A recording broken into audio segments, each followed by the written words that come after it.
I'm Sandra. My phone has been going off like a crazy thing, filled with screams, cries, accusations, and denials.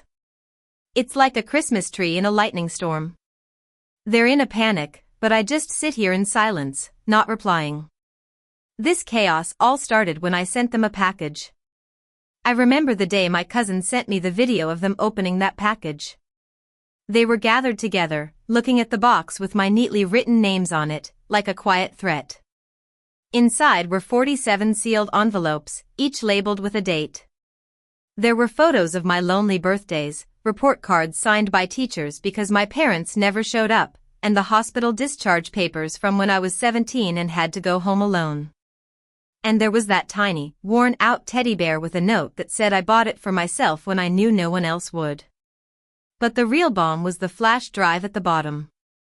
On it was a video timeline of 19 months of their silence.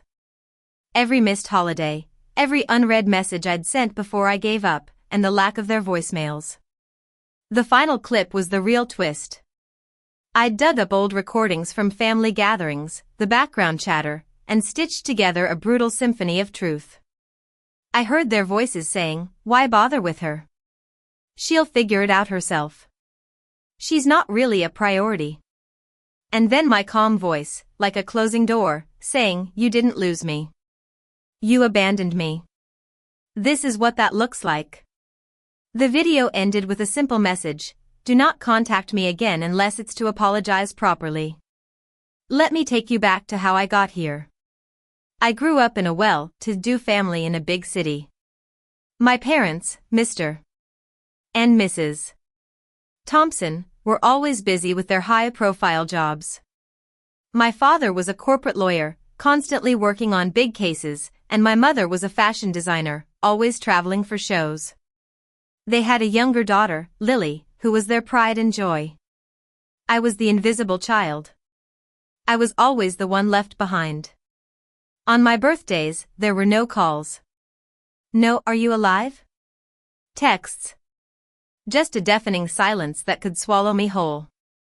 I was like a ghost in my own home. I'd try to get their attention, but it was like talking to a wall. One day, I'd had enough.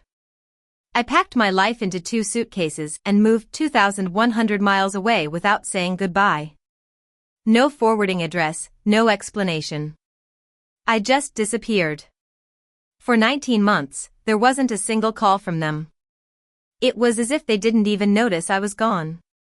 Then, out of the blue, one weekend, my phone was flooded with 47 voicemails. My mother's voice was sharp and dramatic. "How could you disappear like this? You're selfish. Your sister needs you." It was so obvious. It wasn't "I miss you" or "Are you okay?" It was "We need a babysitter." I didn't respond to the calls, the insults, or the guilt-dripping voicemails.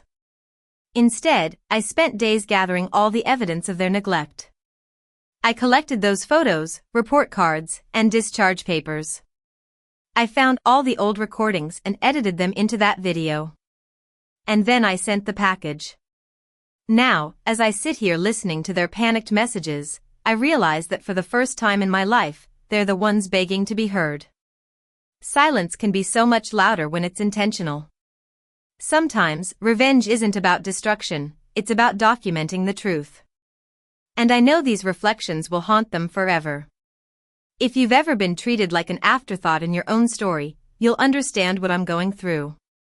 Sometimes, the best way to make a point is through silence. Want more stories where silence speaks louder than revenge? Hit subscribe, because the next one will be even colder.